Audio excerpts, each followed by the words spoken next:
Tracy Taylor is the owner and marketing manager for TNT Marketing.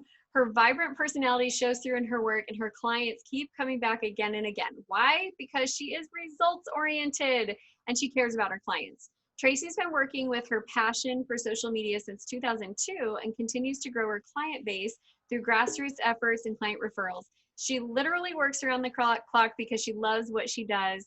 And she is going to be here with us today talking about how to simplify your social media, because social media can get complicated, especially if you're on multiple channels and you're trying to create multiple types of content for them. So I'm all about simplifying anything. So let's jump right into that. Let's first of all talk about what platforms should you be on, because right now there's so many. I feel like, what are we up to, like 6 or 7 platforms that are relevant for business, and you got to figure out which ones to work for you, which ones work for you?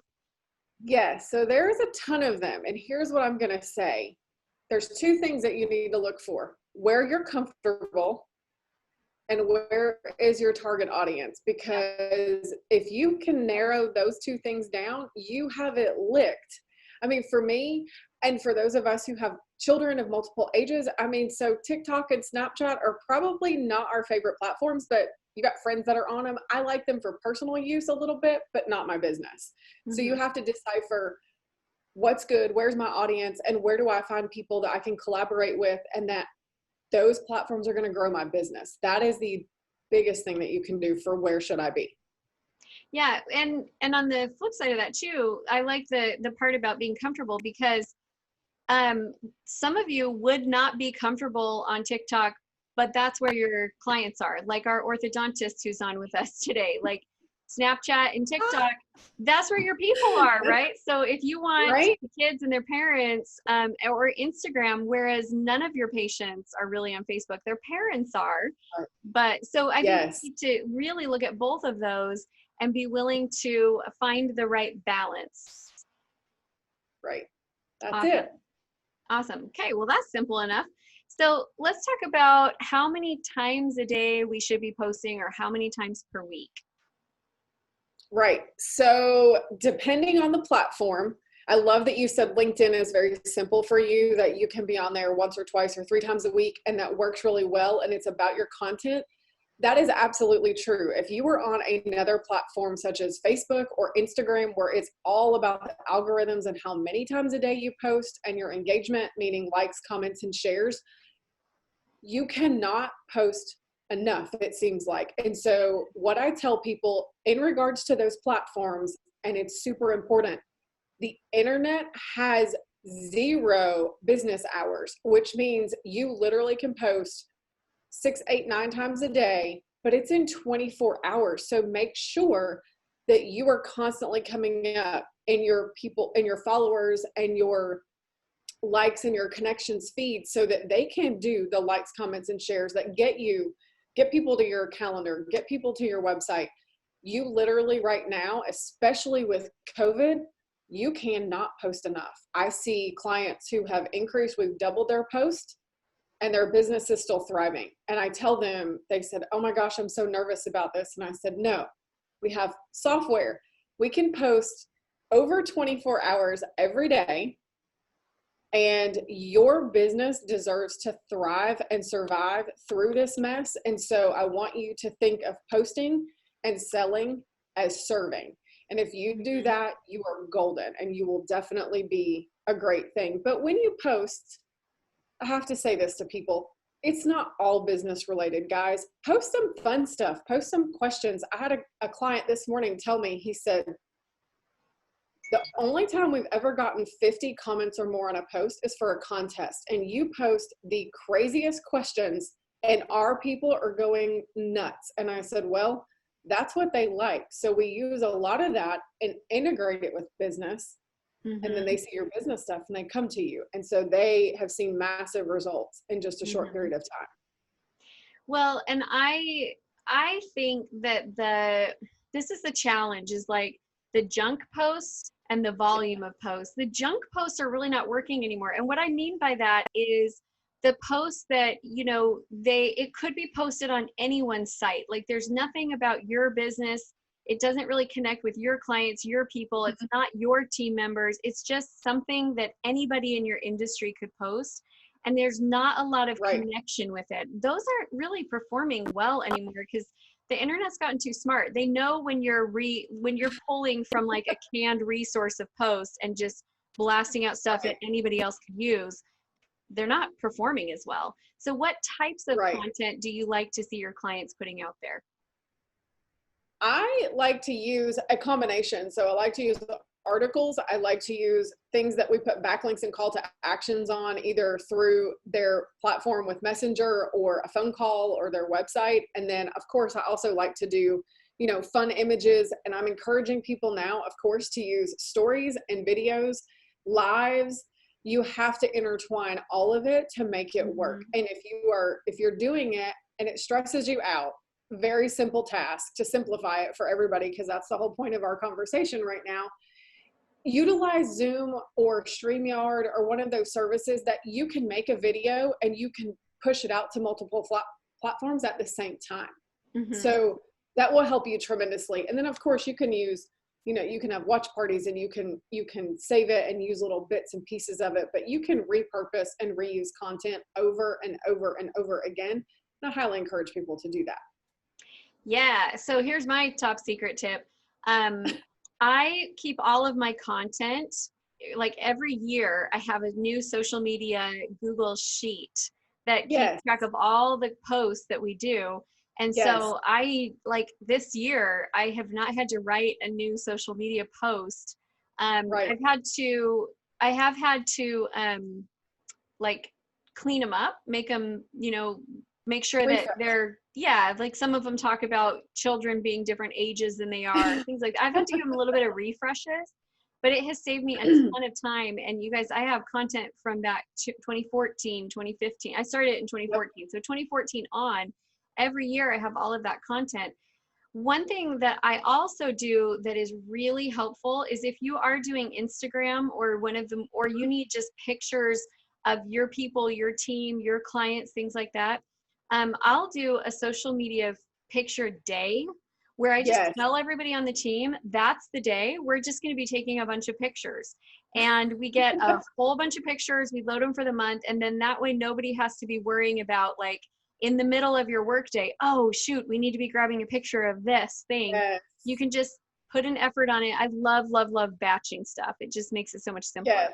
Yes. I keep a calendar, and I also have a specific folder for my photo shoots, because for the most part of it, I mean, my business will be 7 years old in October, and I keep long hair. I keep the same style glasses. I keep dark hair, because that way all of my photos relatively look the same. But when I go have a photo shoot, like I did one with emoji pillows, like who would do that? But I do it because that's what's good for me.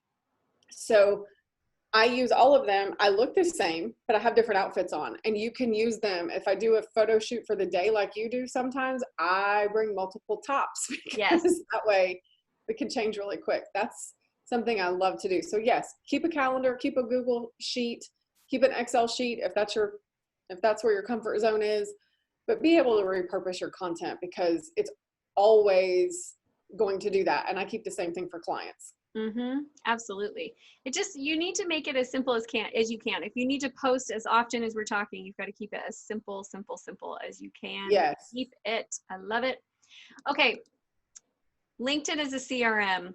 Let's talk about that real quick here at the end. I love LinkedIn, and it's got some great services. I've never thought about it as a CRM before. So it is a CRM, and I love it because the engagement is very good with the B2B situation, and it's good for collaborations, because, I mean, let's be honest, Amy, that's where we found each other. So it's fantastic. But what you can do, and a lot of people don't do it, is you can export your email list, and you can import that, or you can just keep up with your things that you do because of the paid services that they have. And then I also have a new software that works with LinkedIn to build my connections and offer, you know, a quick meeting in the background. So it goes 7 days a week for me with up to 50 new connections.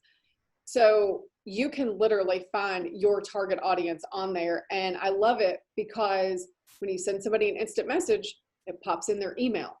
It is not going to spam. So if you are looking to have an introduction to business owner of ABC, you can message them. If they're on LinkedIn, it goes straight to their inbox, and you can build your funnel from there and use it in your business. It's amazing. If you commit to it for 90 days, your business will change. I love LinkedIn. I said this yesterday, I'll say it again, is by far the social media platform that has produced the most sales for us. Yes. And the other thing I love about it is there's a little bit less angry people talking about politics. Yes. It's a little more friendly over there. Yeah, That's a big deal. friendly. One of my friends yesterday, she said, I'm hopping off Facebook for a couple months. I said, that's nice, except it helps pay my mortgage. So I have to stay on it. Yeah, absolutely. Yes. Well, we appreciate you being on. There are a couple questions in the chat if you want to answer those when we switch over here. But we so appreciate you being on. And oh wait, no, we have a couple more minutes. I'm ahead of schedule. Okay, I was like thinking we had to end at 40 after, but no, we have 4 whole minutes. Okay, so I want to answer these questions now because they're really good ones. So what is a CRM? The CRM is your client relationship management system, and business to business is the B2B. So yes, it is a little bit of a different language. So Sonia, as an attorney, if you are working with business clients, like you're doing law for small business owners and setting up their corporate entities and helping them with agreements for their clients and things like that, then it would be great for you. If you're doing like family law, I mean, still there's a lot of professional people there, so it just depends on if your clients are professional people. Yes. Cool. Okay. So, and the other thing I wanted to bring out with this is just a couple of questions, because some of you, how many of you are new to LinkedIn? Go ahead and type that in the chat. Let us know if you're new to LinkedIn. Right. If you have not used it before, you might not know exactly what we're talking about. If you've used it before, you're kind of like, oh, I'd never thought of it that way. But LinkedIn has some paid services. So are you talking about Sales Navigator, or are you talking about one of the other ones? Mostly Sales Navigator. Okay. I do love it because you can set those things up and they work in the background. So if you're focusing another part of your business for the day and you only have, 30 minutes on Tuesday and 30 minutes on Thursday to hop on LinkedIn, it does all the work for you. And so you're just really doing the follow-up stuff. And that's, I can't get it any more simple or ready to go for you than that. Yeah. Can't do it, so couple things to point out with LinkedIn, because we love Sales Navigator. We've been using it for years. I was talking about yesterday how if I was a tattoo person, I might tattoo I love Sales Navigator somewhere, but I love Sales Navigator. One thing that I will say with it is Sales Navigator is, it's basically they let you search their professional database and you can do a really detailed search to find your people. And then there are third-party plugins and websites that you can use that will run some automation in there. The thing you have to be really careful with is you cannot go crazy with using that, or LinkedIn will shut down your account, because LinkedIn doesn't want you to be doing a ton of automation in there. They don't want their platform to get super spammy. So you have to, like, that rate of 50 connections a day, probably a good rate. I wouldn't want you to go to 200 because you'll find that your platform gets shut down. Right. And if you're going to use that, I love it. But also you have to set time in there to acknowledge all of the notifications. So acknowledge somebody's birthday, acknowledge their job change, acknowledge their job anniversary, send a quick message, like, comment, and share on a ton of, not necessarily a ton of the things in your feed, but be engaging on it so it doesn't think you're just a spam. You can make it a gold mine for you. And that's typically what I tell people. If you're not on LinkedIn, you are missing out on an absolute gold mine for your business. Absolutely. And social media is supposed to be social. So don't just go on there and try to take, don't go in and panhandle for money. Go in and be social and build relationships and engage with people and actually invest some time in that. All right. I love it. I'm glad we got to do those because I felt like we had a really good topic and we need to finish it out. So, Tracy, how can our audience get in touch with you? So the best thing to do is through my website. It's tntmarketing.guru. And there is a quick little button on there that says schedule a consultation or a call. It's 20 minutes. It's absolutely free. And we can have a deeper conversation about anything, or you can have a free brainstorming session or a free social media audit that way. Awesome. Thank you so much. We really appreciate your time being here with us. Yes, thank you so much for having me. I've enjoyed every second of it.